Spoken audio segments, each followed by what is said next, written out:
Join us for a 2-guest episode with the founder and a board member from All the King's Horses Equine Rescue, where we learn about how horses are actually saving humans while the humans are saving the horses.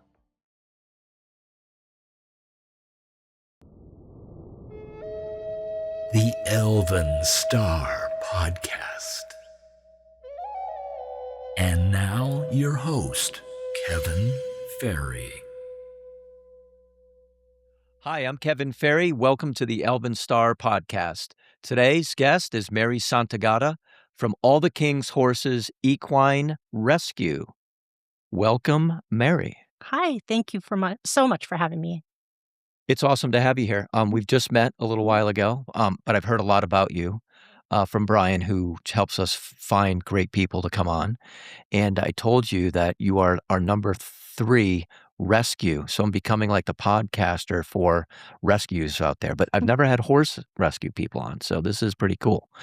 So I wore my horse shirt for you guys. Excellent. Looks beautiful. Yeah, thank you. And you are awesome for what you do. And I want to just start by asking, how does somebody get into something like this? I'm still trying to figure it out completely, but I just have a great love for all animals, but horses in particular. They've always, I've just dreamt of them as a child. I've actually grew up with one. I grew up next door to my grandparents who had a 2-stall barn, and my grandfather had a couple horses just in the backyard. And every day after school, I would go back there and groom, walk around, hang out, sing. I did everything except ride. So I really had this kind of close connection and friendship with horses growing up. Oh, that's sweet. You're lucky. Yeah, I am. Yeah, really neat. So were you like after school, you said, Yes. at what age did that start? Kindergarten, like 5 years old and up. And then, unfortunately, I lost track of being around horses once I got out of high school and I went into college.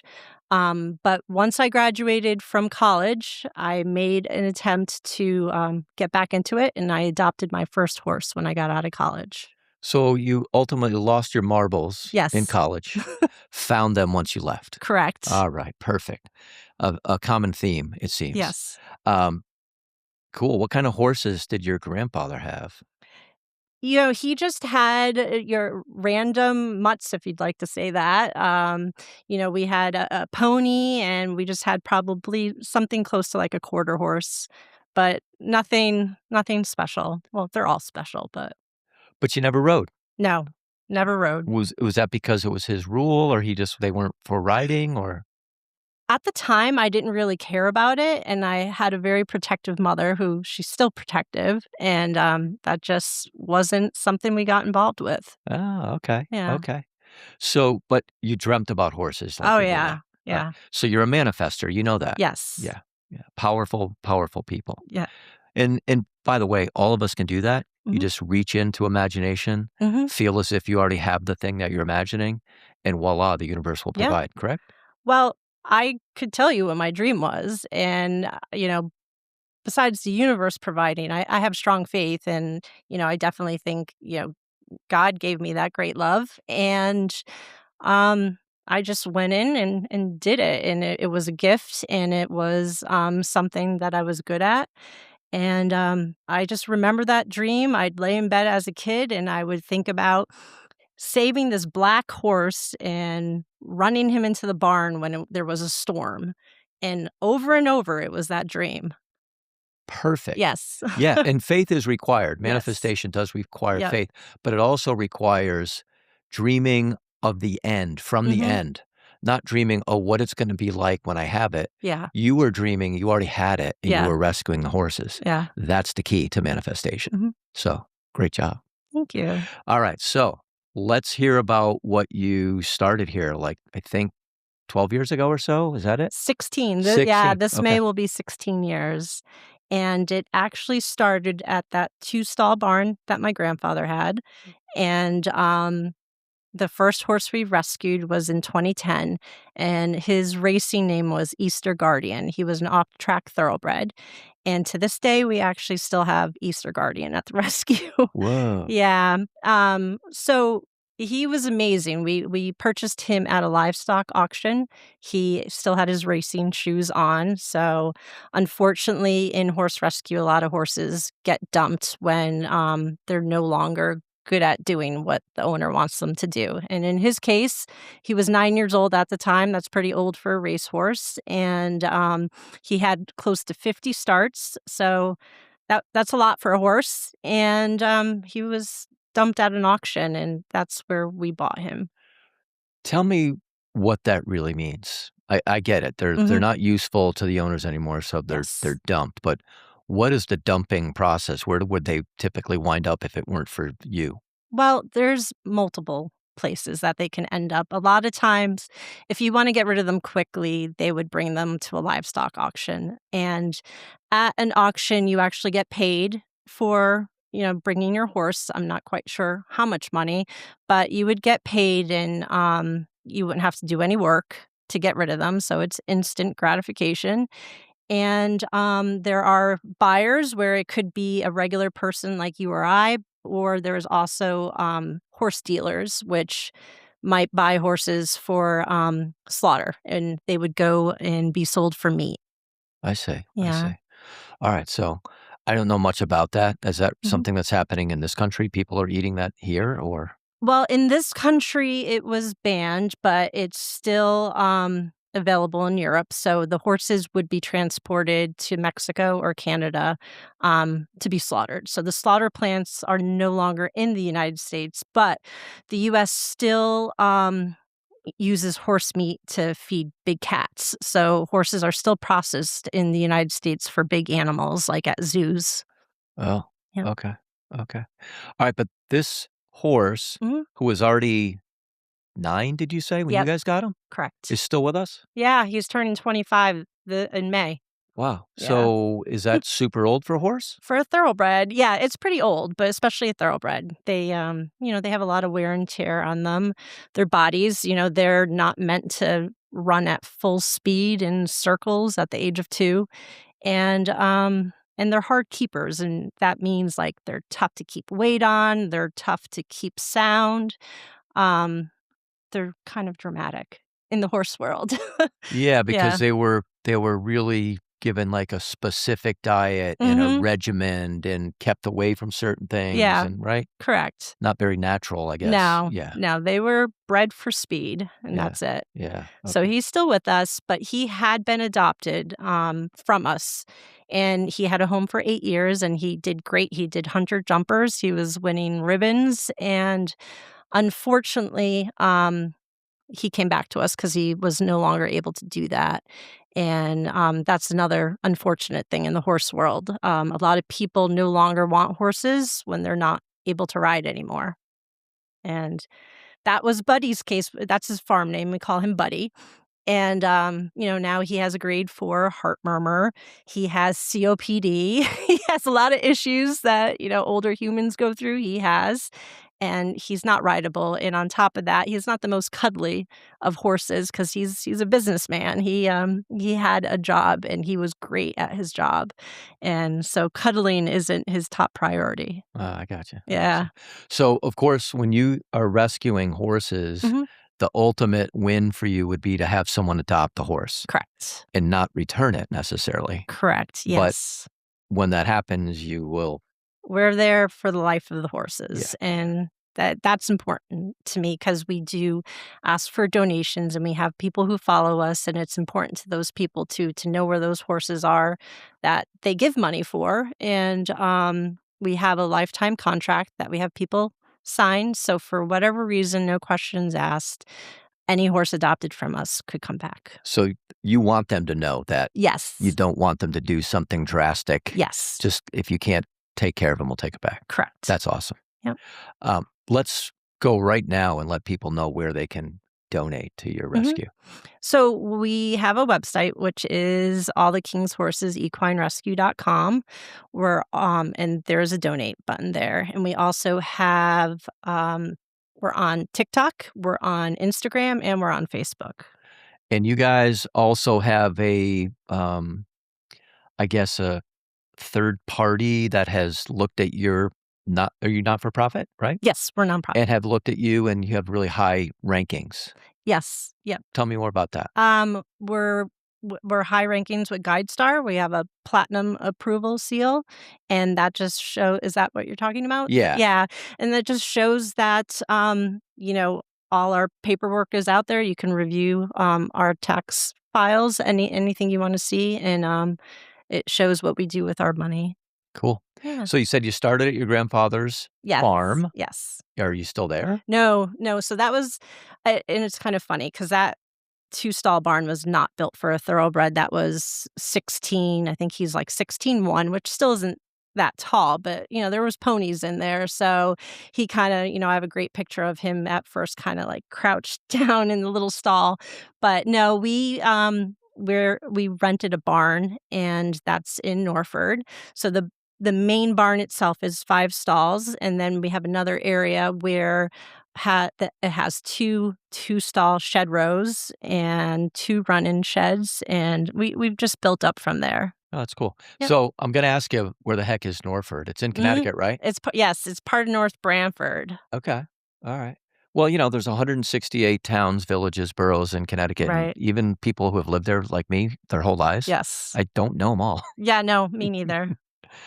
Um, the other thing you mentioned was, how tall this guy is. Yeah.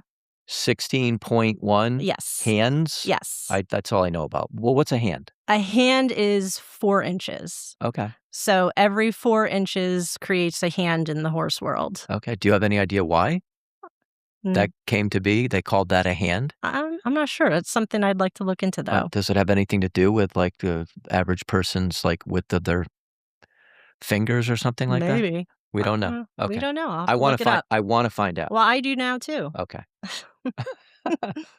All right, so what else is going on? You guys get horses from people that are done with the business end of the horse, and they Mhm. don't have any other uses, right? But what else? Where else do they So come from? my main focus right now is horses from animal control. So we work closely with the Department of Agriculture and every town's municipal animal control. So whenever there's a situation of abuse, neglect, a horse needing help, animal control will, a lot of them will contact us, and we take in those horses. And then, my second focus is, American wild horses. So we have a partnership with the United States Forest Services, and we'll help wild horses that were on our Forest Services lands or, Bureau of Land Management public lands, and we'll give them, a home. They're homeless, and, the horses we focus on have injuries or deformities or are, not very adoptable. Okay. So the abuse and neglect. That's number 1. So you're getting horses that are literally, like, starving and things like that? Some, yeah, some are starving. We recently, I wanna say 2 months ago, we got a pony from New Haven, and, he had major issues with his hooves. So because he was being fed, the wrong diet and not getting proper hoof care, he foundered, and, the best way I explain founder is it's kinda like someone with diabetes.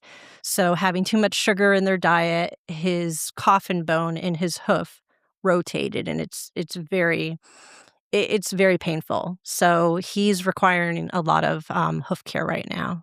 Wow. Yeah. So what happens typically that you've seen that causes humans Mhm. who have horses, who you'd think would have loved horses because they went through the expense and time of, Yes. right? It's not like getting a puppy, Right, right? right. So what happens where they're abusing and neglecting them? I think a lot of it is mental health. Yeah, okay. And that's the main reason that I'm seeing. Yeah. So Yeah. Okay. they think they're doing right. So we have a lot of it's hard getting horses into our rescue sometimes through animal control because the family's kind of in denial and they think that they're providing the proper care. Right. So the path of least resistance is for animal control to convince these folks, hey, Right. don't you want this horse to have a better life? Correct. And if they can't convince them, there's got to be a whole legal stuff that takes forever, obviously. Yes, it takes forever. So that's why the best is if they'll be willing to surrender to us. Yeah. So as a trial lawyer, that's one of the hardest parts of my job is that it takes forever. Yes. I have to tell clients when they come in, this could be 2-3 years. Yes. And trying to not, unlike manifesting, like where you're thinking to the end, I try not to necessarily think about the end. I just think about, let's just get through this week, the next week, and that type of thing. But anyway, so yeah, that's cool that you're doing that, obviously. Are there others in the state of Connecticut, or are you the only one? No, there's definitely others. I mean, obviously, I focus on us, so I'm not completely sure, but there are plenty of rescues that help animal control. We're small, so we don't always have room. And, and we currently have 2 from a case that's still ongoing. They weren't willing to return them, so we have the 2, and they've been with us for a year right now. So that's how long it could take. And longer. Okay. Well, I'm surprised that there's actually more. I didn't know there's such a need.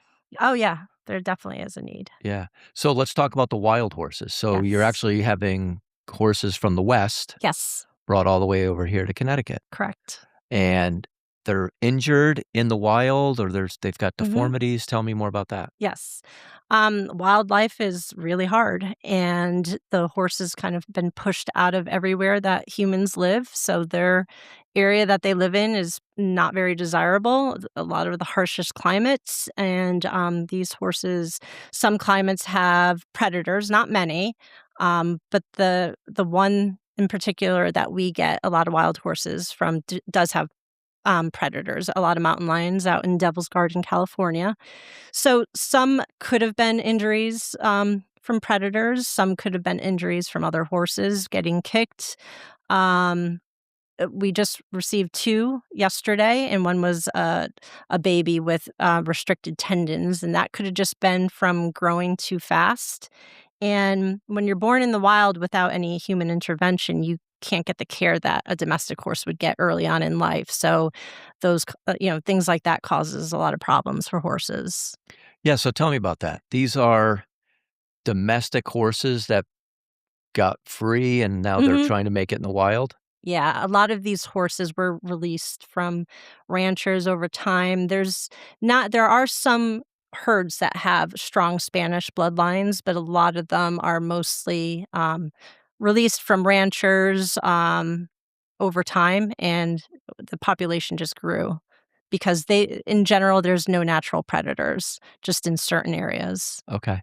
And so the horses that have been domesticated and who've come through whatever hundreds of years, I guess, of being bred with humans, they're not doing well when they just get tossed out with a herd of maybe wild horses. Yeah. Well, a long time ago, some of the ranchers would release their stock and to improve the bloodlines, have them breed with the wild stallions. And, these Mustangs are built differently. They can withstand anything. Their feet are amazing. The climate, the topography that they run on, it's nothing like here, and they're amazing, and they're very intelligent. So is that what the wild breed that we have in the United States are Mustangs? Yes. Okay. Yep. Okay. Where are the wild horses predominantly thriving? Um, the 11 most Western states. Okay. So we're primarily getting them from California. I've gotten a lot from Nevada and Wyoming, but they're in Arizona, Colorado, Utah, Oregon, Montana. So this is obviously a lot of work, Yes. right? hmm Is this a full-time job for you? No, I have a full-time job.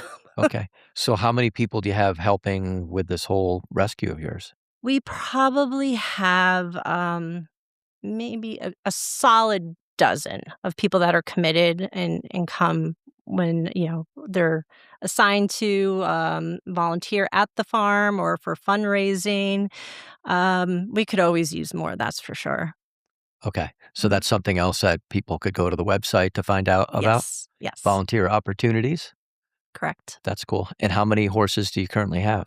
Currently at the main farm, we have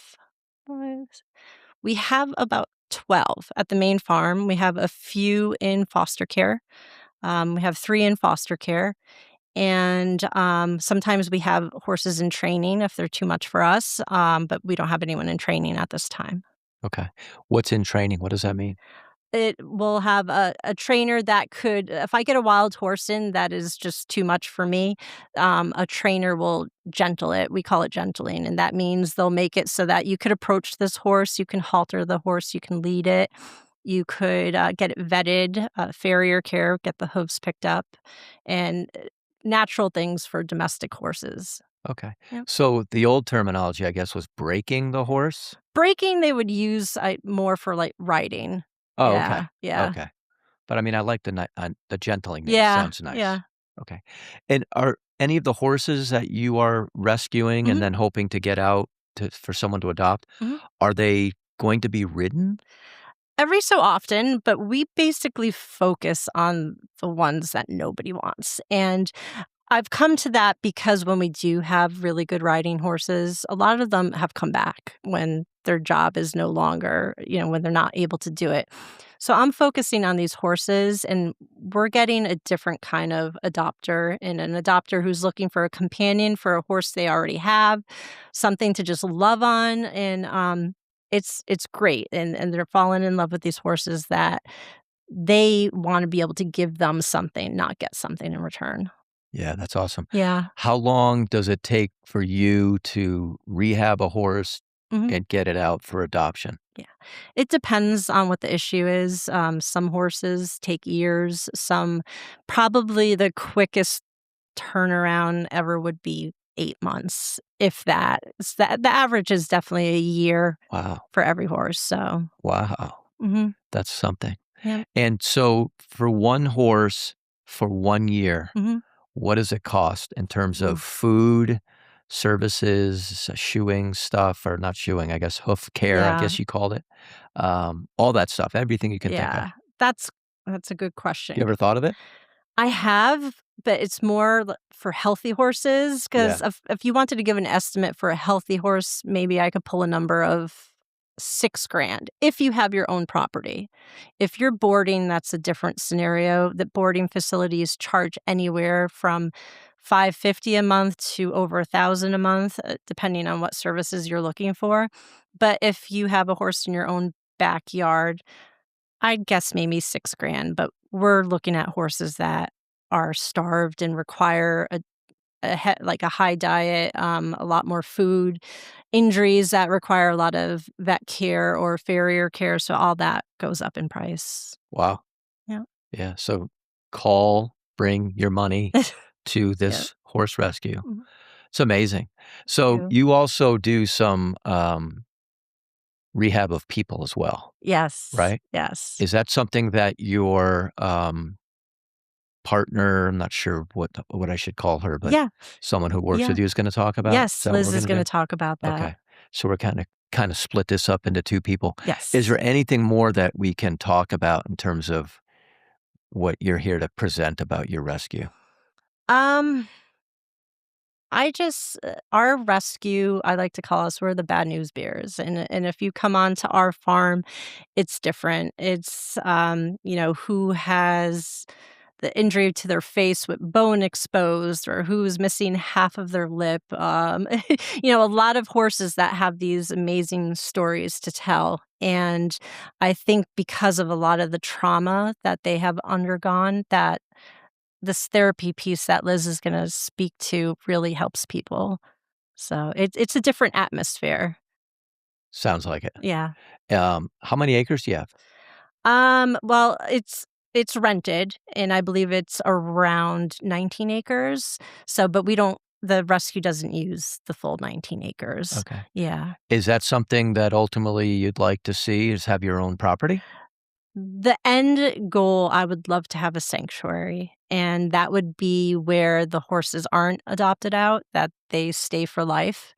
Yeah, and, So yes, I would love to have a larger property and not adopt these horses out, just let them live there forever and not have to worry about not maybe having found the perfect home and worry about a horse coming back, but at their home.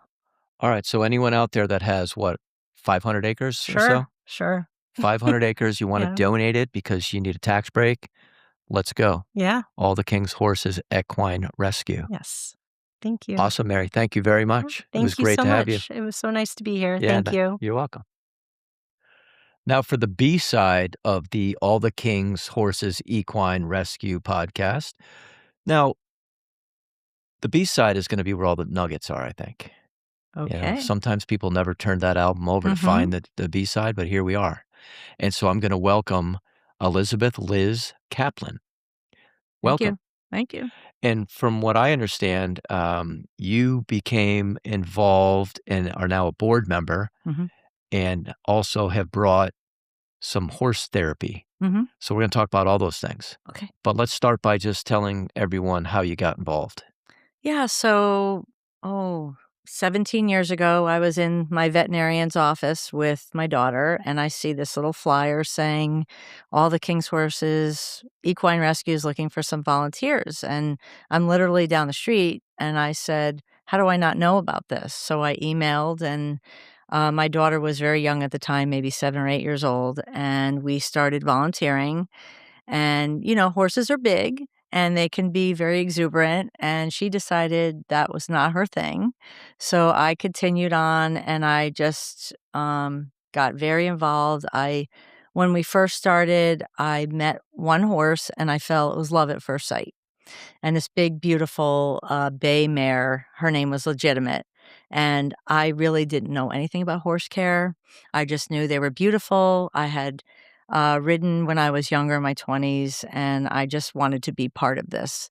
So I just learned mucking stalls. I asked Mary a lot of questions. I just didn't know anything, and I just educated myself, and then I became a board member, and about 2 years later, I adopted Legitimate, and, that was quite a learning curve, but it was great, and I had her for over 10 years, and she passed. It'll be 4 years in October, but I'm sure Mary talked about the Mustangs, and so I knew my next horse, whenever that was going to be, would be a Mustang, and I adopted Sequoia.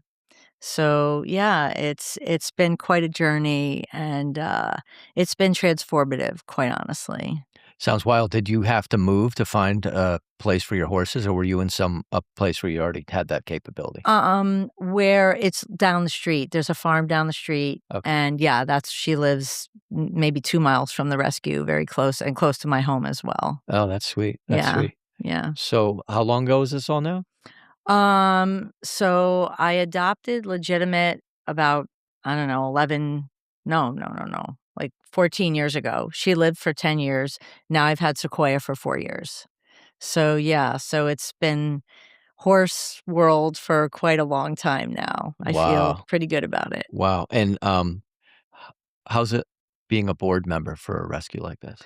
It's wonderful. It's a small board, and, we've had changes over time, but everyone that is on the board either has a horse, is around horses, and they just see the beauty in the work that we do.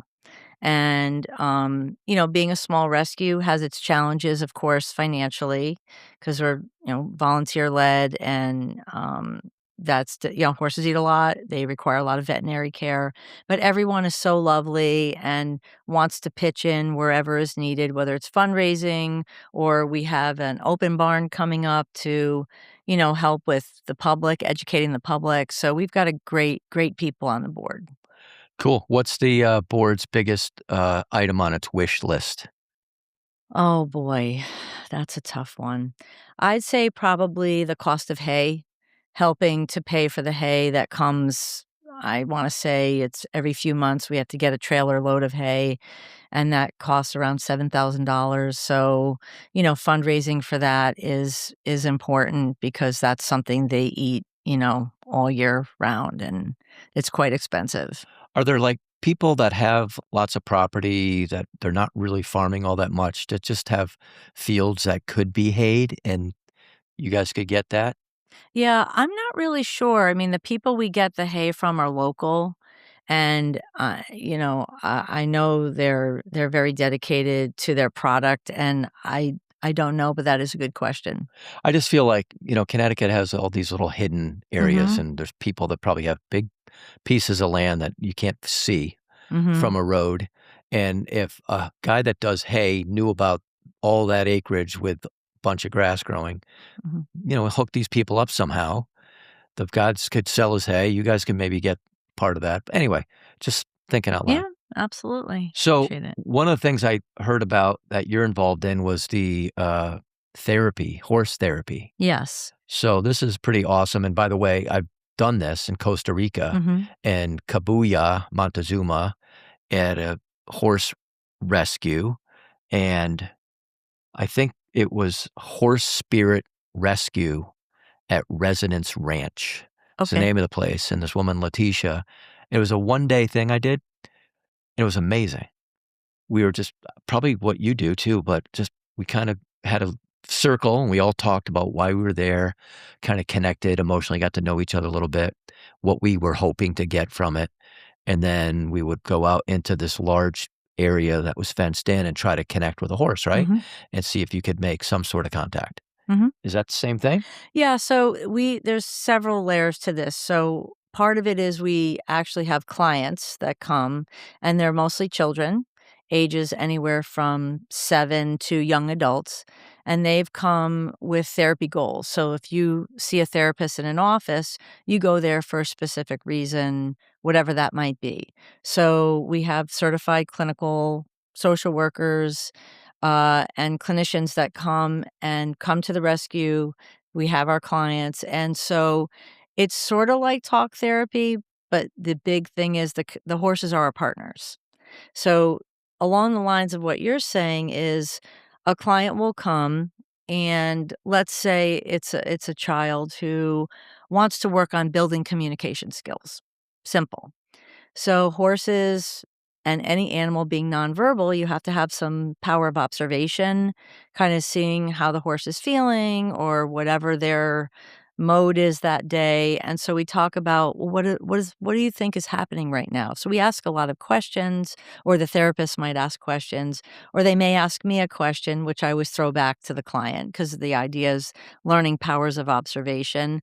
And then if they're comfortable, we go in with, the horses or the donkeys or what have you, and it's about building a relationship and understanding that we just don't necessarily go up to another living being. We give them the opportunity to come to you and build that comfort and trust because horses are prey animals. So they have a natural flight instinct if they're uncomfortable.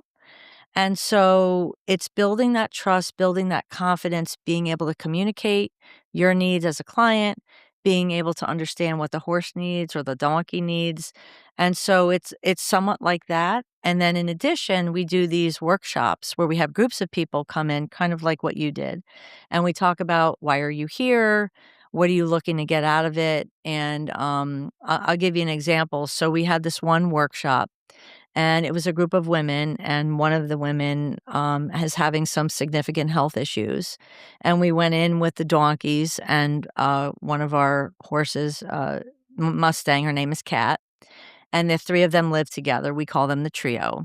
And this woman sort of no sooner walks into this enclosure or paddock with this trio, and the bigger donkey, Louis, comes up and plops his head on her shoulder as if to give her a hug. And I mean, there was 7 other people there, and he just immediately gravitated towards her, knowing she needed some kind of comfort, and it was quite an emotional reckoning there. So, we have all sorts of occasions like this, whether it's with children or with adults, and, horses are incredibly intuitive animals, and the big thing in the therapy work is we want people to know that they're sentient beings and they have their own thoughts and ability to walk away if they want, but trying to connect with them is something that takes time, just like in human relationships. It takes time to connect with another human, and you want to give it that time and energy and grace and that build that mutual trust. And that's what we do mostly, with the kids that we work with or any of the groups that we have there is building a trusting relationship and a mutually trusting relationship. So it's very powerful and it's wonderful to see over time the change in the clients and their ability to take what they experience in with the horses into their own life, because that's the point of therapy, is to help you in your everyday life be the best version of yourself that you can be and manage the stuff that's around you that might be the reason that you're in therapy, but to learn to deal with it. And working with horses as a therapy partner, it's tremendous in this type of work. Sounds amazing. Yeah. How many different therapists are you working with? With 2 therapists. Yeah. One, her name is Michelle Becerra, and she has a agency by the name of Gila Wellness, and then another therapist by the name of Elena Farnsworth, and she has Empowered with Equines. Cool. So, yeah. And both of those therapists are working with kids with the horses? Correct. Yeah. Yes. Yeah. Wow, very cool. Yeah, it's something that, all the King's horses we started doing about 5 years ago, and that type of therapy has grown dramatically, not only with horses, but, dogs, cats, rabbits, goats. It just depends on your expertise, but Elena and Michelle both have expertise with horses. So how many times, like, in a given week would you have some therapy sessions going on, would you say? Right now, every Thursday, Michelle is at the rescue, and every other Saturday, Elena is at the rescue. And we're hoping to build that. That's sweet. So, obviously, this is a warm weather activity because it's all outdoors, or No, no? You're doing no, it in the middle all of the year winter too? we are, Oh, we cool. are. Yeah, if it's less than 30 degrees, we don't. And if there's snow on the ground, we do, but, kids will get uncomfortable and, so yeah, we do it all year round and, good cold fresh air is good for you. So and that's part of the therapeutic process is being out in the fresh air, being, around the horses in all kinds of weather and, again, seeing how they react to it and how it affects the whole dynamic. Super. And I couldn't agree with you more about good, cold, fresh air Mhm. because the comfort zone is where we go to die. And I like to take ice baths. As people might know, I'm a Wim Hof method teacher, and the ice is nice, and it's a great teacher. Oh, It reflects back our fears, and, yeah, I can't say enough about being cold. It's good. yeah, absolutely. So, what's next for this rescue other than what I learned before? The dream would be to have its own property Yeah, and really just be a one-stop for the horses. Like, yeah. they're gonna live their days out there, right? Yes, that's absolutely I play the lotto.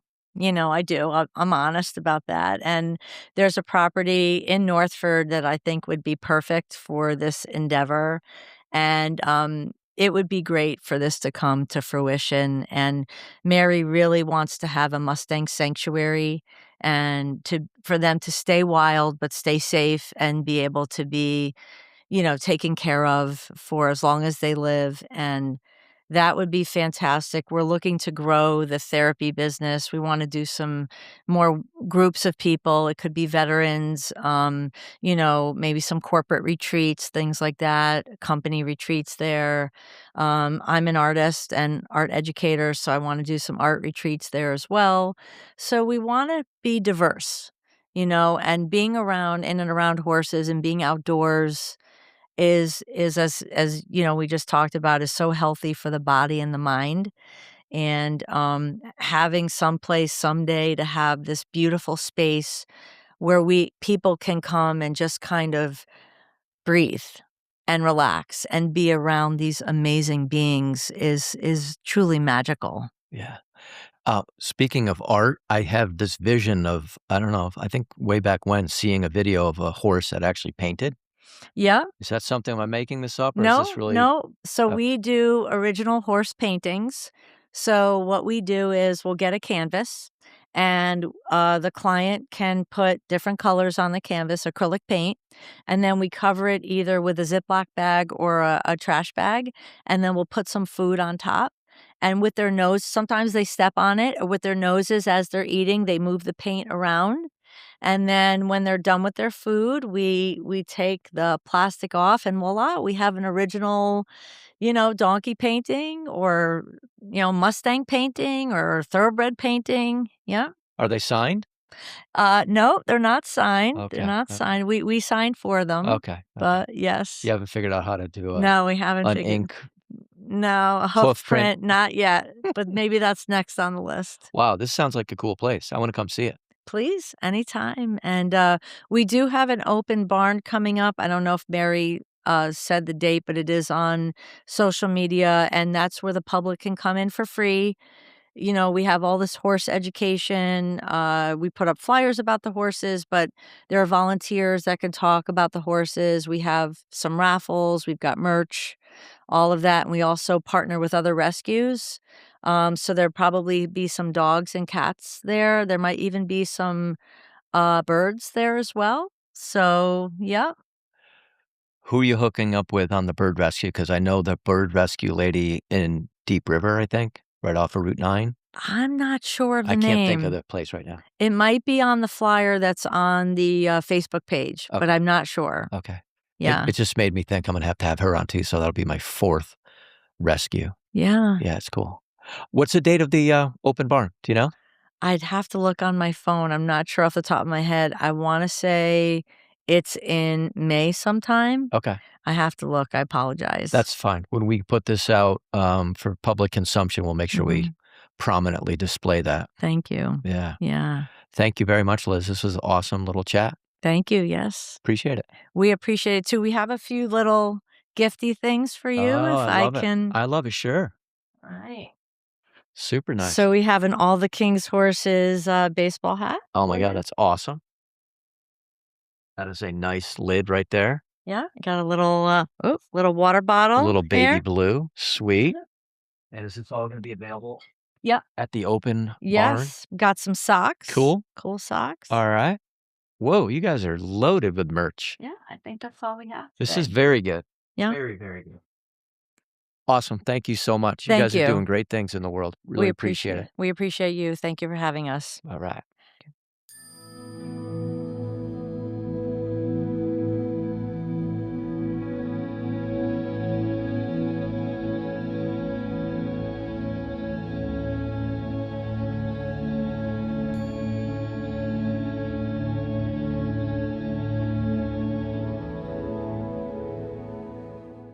Brought to you by Ghost the Dog Productions.